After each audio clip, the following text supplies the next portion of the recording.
আসসালামু আলাইকুম। আজকের ভিডিওটি আমার সেই ভাইদের জন্য যারা কম্পিউটার বা অনলাইনের দোকান পরিচালনা করছেন। আপনারা জানেন বর্তমানে আমাদের কাছে সবচেয়ে বেশি কাস্টমার আসে এনআইডি রিলেটেড, যেমন সার্ভার কপি, সাইন কপি এবং হারানো টিন উত্তোলনের জন্য। অনেক সময় সঠিক নিয়ম না জানায় আমরা কাস্টমারকে ফিরিয়ে দিই বা কাজ করতে গিয়ে সমস্যায় পড়ি। আজকের ভিডিওতে আমি দেখাবো একজন ব্যবসায়ী হিসেবে আপনি কিভাবে এই সার্ভিসগুলো দ্রুত ও সঠিকভাবে দিতে পারবেন। প্রথমে আপনি আপনার স্মার্টফোন বা কম্পিউটার দিয়ে ক্রোম বা অন্য যে কোনো ব্রাউজারে প্রবেশ করবেন। সার্চ বারে লিখবেন newrashid.site। এই সাইটটি লেখার পর এন্টার করবেন। আমি সাইটের লিঙ্কটি ডিসক্রিপশন বক্সে দিয়ে দিব। সাইটে প্রবেশ করার পর আপনাকে এরকম একটি লগইন পেজে নিয়ে আসবে। তো প্রথমে আপনাকে এখানে একটি অ্যাকাউন্ট ক্রিয়েট করতে হবে। তো নিচে আছে ক্রিয়েট অ্যাকাউন্ট, এখানে ক্লিক করলাম। রেজিস্ট্রেশন ফর্মে আপনি আপনার নাম, ইমেল, ফোন নাম্বার এবং একটি পাসওয়ার্ড দিয়ে সাইন আপ নাও বাটনে ক্লিক করবেন। আমি অলরেডি আমার ফর্মটা পূরণ করে রাখছি। আমি এখন সাইন আপ বাটনে ক্লিক করলাম। সাইন আপ বাটনে ক্লিক করার পর আপনার রেজিস্ট্রেশন সাকসেসফুল হয়েছে এবং আপনার ইমেইলে ব্যবহার নির্দেশনা সংক্রান্ত একটি ইমেল চলে যাবে। এই মুহূর্তে আমরা লগ ইন করবো। এখানে আমার ইমেল এবং পাসওয়ার্ড এবং একটি ক্যাপচা পূরণ করতে হবে। আমি যোগফলটা দিয়ে দিলাম এবং লগ ইন করার সাথে সাথে আমাকে নিয়ে আসছে ড্যাশবোর্ডে। এবার চলুন দেখে নেওয়া যাক তারা কি কি সার্ভিস দিচ্ছে। নাম্বার, এনআইডি এর যে কোনো একটা দিয়ে আপনি এখানে সার্চ করতে পারবেন। চার্জ হচ্ছে মাত্র 50 টাকা। তারপর আছে সাইন কপি অর্ডার। এখানে প্রতি সাইন কপি অর্ডারের জন্য আপনাকে 150 টাকা চার্জ করবে। 3 নম্বর সেবাটি হচ্ছে বায়োমেট্রিক।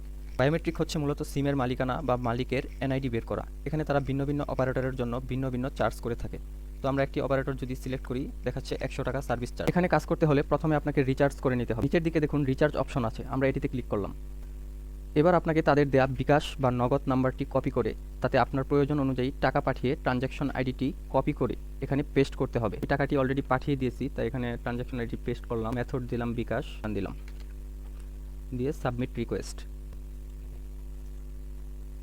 হ্যাঁ, ব্যালেন্সটি আমার অ্যাকাউন্টে অ্যাড হয়ে গেছে। চলুন এবার দেখে নেওয়া যাক কিভাবে হারানো টিন এখান থেকে বের করা যায়। গেলাম অটো টিন অপশনে। আমার কাছে একটি এনআইডি নাম্বার আছে যে কিনা তার টিন নাম্বারটি হারিয়ে ফেলেছে। তার এনআইডি নাম্বারটা আমি এখানে এন্ট্রি করব। সার্চ অ্যান্ড জেনারেটে ক্লিক করলাম।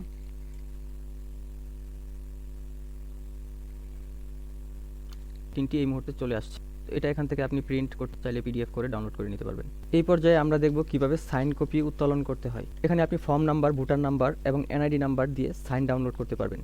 তো আমি একজন ব্যক্তির এনআইডি নাম্বার এখানে দিচ্ছি, মালিকের নামটা এখানে দিয়ে দিবেন, সাবমিট অর্ডার।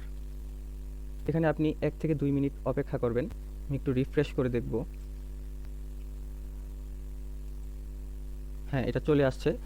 এখান থেকে আমরা এটা ডাউনলোড করে নিব। এটা ডাউনলোড হচ্ছে। এবার একটু এটা ওপেন করে দেখি। এই দেখুন, এই ব্যক্তির সকল তথ্য চলে আসছে এবং খুবই দ্রুত। এই পর্যায়ে আমরা দেখব কিভাবে বায়োমেট্রিক অর্ডার করতে হয়। তো এখান থেকে আমি একটি অপারেটর বেছে নিলাম। আমি এখানে ফোন নাম্বারটা টাইপ করব, সাবমিট বায়োমেট্রিক। তো আমরা এখানে একটু অপেক্ষা করব।